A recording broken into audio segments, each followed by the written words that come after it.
my message to Your Excellence, President William Ruto. We love you. We have been praying for you for so long. When the President Magufuli was gone, a lot of us lost hope, feeling like we're not going to have another person who will stand for us. Fearlessly talk about this beautiful continent we all love.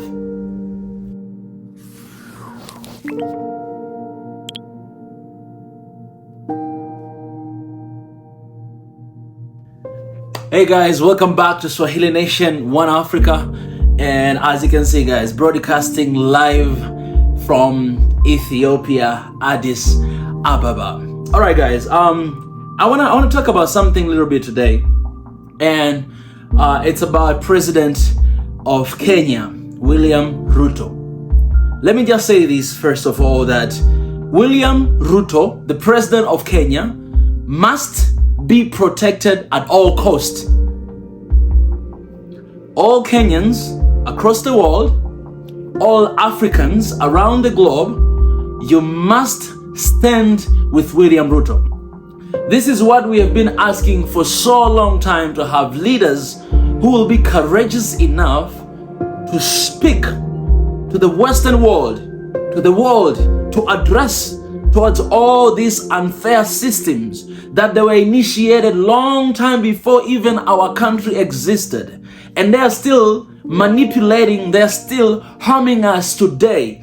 And we have no say. We cannot do anything. If you say, then you'll have a backlash. If you oppose, then something will happen. We always wanted to have leaders who will stand still and speak blankly, openly, brutally, the way unfair system is. So now you're finding this new president of Kenya, William Ruto, who is not afraid to stand anywhere to speak everything in his mind.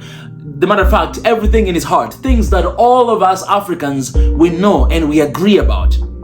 So I was just watching the video. He was standing there at Eiffel Tower in front of thousands and thousands of people, literally standing in front of the world and addressing the issue of the monetary system, the way how it is unfair, especially to our countries. For example, he addressed that. I've seen the interview or the conversation that he was having with the president of our friends, Emmanuel Macron, looking straight at his eyes and talking about all this system like IMF and World Bank, which has been for so long damaging the economy of Africa. For instance, if today your country decide to do something that it's against what Americans does, what they're gonna do is they're going to devalue your currency. And how do? That they use IMF, they use World Bank as well to devalue your currency. I was just talking with one of the delegates from South Sudan, and she was telling me how much IMF and World Bank has been devaluing the value of their money. So right now they're looking forward to use a completely different system, which even myself, I think Africa, we should not focus on dollar, we should not focus on all this monetary money, but we should focus on the resources we have, like using gold, using diamond, using all these resources that is far way better than the paper money that we're using. So you have this William Ruto who is standing and talking to this guy, say, hey, we need a new system that is fair, the system that all of us will be in the decision making, the system that not only you will detect what we have to do, but the system that both of us will sit on the chair and decide something that will be fair. And he pointed out, he said, not IMF, not World Bank, we need something new that we can both create. Not only that, the same William Ruto has been talking about we need our own currency in Africa. We don't need to depend on dollar. It would be ridiculous. He went to Djibouti and he said it would be ridiculous if, I want to buy something from Djibouti, but I need to use dollar to buy something. Why don't we use our own currency? So he's speaking basically about African currency, which Muhammad Gaddafi, he was talking about the same thing. This guy's talking about the borders. He actually removed the visa for African diaspora to go to Kenya without visa. He removed the visa direct from Djibouti to Kenya. Today, Djiboutians, you guys can go straight to Kenya without in need of visa. We have seen the same thing a couple months ago between Kenya and South Africa. They removed the restriction of visa. They're opening up the borders. Man, this is what we need in Africa. This is the journey to one Africa. And when you look at the president like William Ruto, I don't care, man. I believe that every leader, no leader is perfect in this world. I know you might have something against him. You might have some, and I've been having those conversations with some of my friends. It doesn't matter, man. But as long as this man, he stands for one Africa, he believes in the Africa empowerment. All Africans should stand beside him, behind him, in front of him, everywhere, protecting this man at all costs. We have seen a lot of our leaders being taken down simply because they stood like that, speak blankly, openly. But it should be right. It should be, it's human right to speak your thought as long as you're not breaking the law. And these are things that they damage Africa for so long. And we have been in this place stagnant for so long, man. We cannot move because we have a bunch of leaders who are scared to speak. Today, if you speak, you know what's the backlash should be? I'm telling you this, guys. You just wait. You'll see the backlash is going to start coming after Kenya. And that's the point where all of us, we need to stand with Kenya. You guys have seen what was happening with Ethiopia. You've seen the backlash. And we started with no more movement. Today, you see here in Kenya, you see what is happening. You have seen how Yoweri Kaguta Museveni been standing against the LGBT rights. You've seen what happened before, man, in Zimbabwe. You've seen that. You know what happened, man? They're going to devalue your currency. Today in Zimbabwe, the economy is struggling there because they messed up their currency. They devalue their currency. Why are we giving power to these people? Why are we giving power to IMF and World Bank? But you know why? The reason why most of our leaders cannot move because they have taken so much loan from IMF and World Bank that they cannot even speak against it. Because if you dare to speak against it, what's going to happen is they're going to devalue your currency. That's why we need to have a common currency. That's why all leaders of Africa, they should stand with William Ruto. That's why African Union actually should learn from him and start implementing those things. We don't need vision of 2063.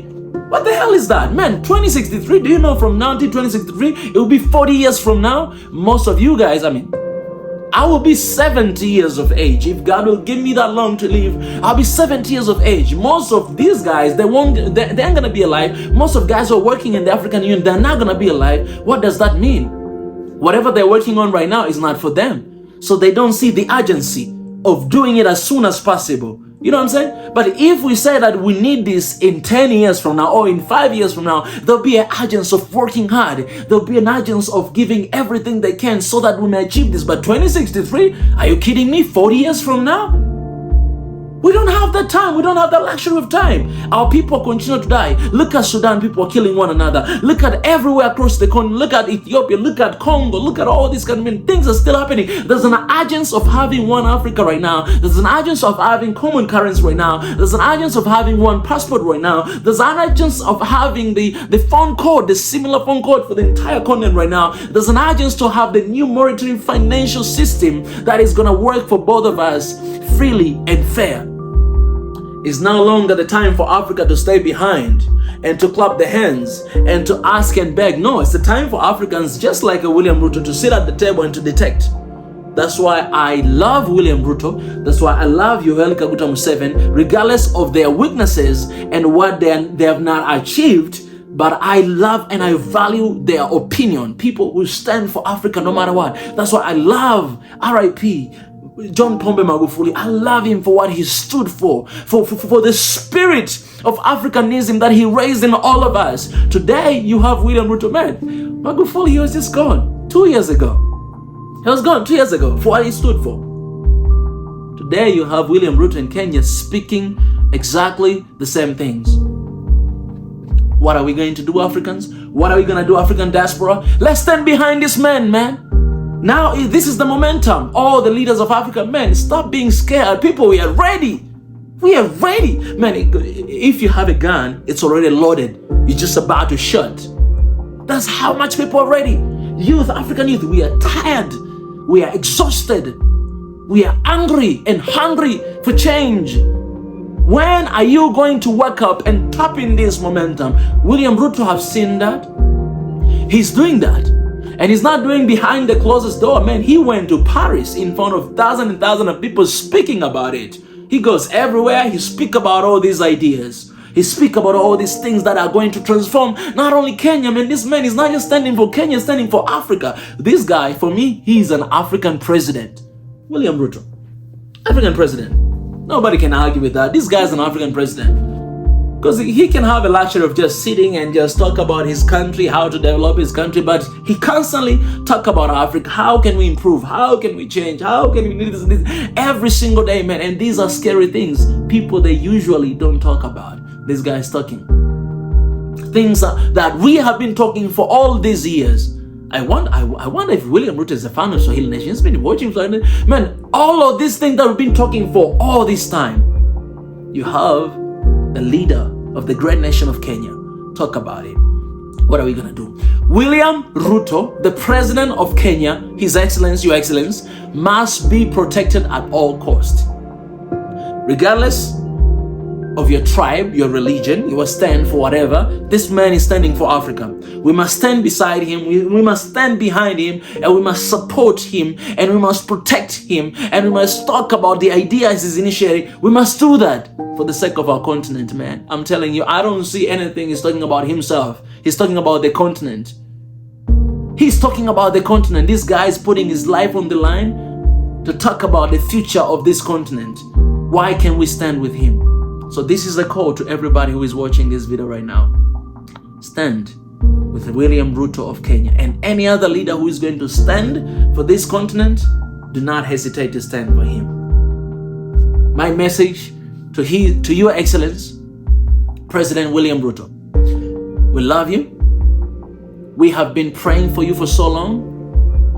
When the President Magufuli was gone, a lot of us lost hope, feeling like we're not gonna have another person who will stand for us.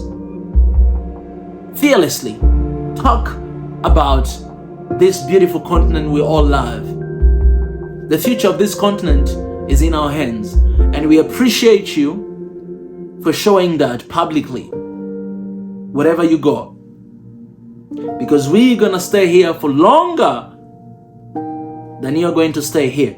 So we appreciate you for what you're doing, and we promise to stand beside you, and we promise to work with you. We promise to support you. We promise to protect you. We promise to spread your message. Whatever message you share about this continent we love, we'll reshare again and again. We'll talk about it until our people wake up, until our leader wake up. Man, what you're doing, it's incredible and it's amazing, and I cannot wait to see where this continent will be. And it's my wish one day I'll meet you and shake your hand, because it's a privilege to have such kind of leader in Africa. We love you. We're praying for you. We'll be praying for you hard every single day, that may Lord protect you. May God keep you safe. May God guide you. May God protect you from all the enemies. The Bible says, if God will not protect the city, those who are watching over the city, they're doing it in vain. So we're praying for the protection of Christ, the protection of God upon your life. We're praying for the wisdom. We're praying for the strength. We're praying for the Spirit of God to lead and guide you in all of your ways, and you may live long enough to witness these changes that we all wish for this beautiful continent of Africa. We love you. May God bless you. Swahili Nation, one Africa, one passport.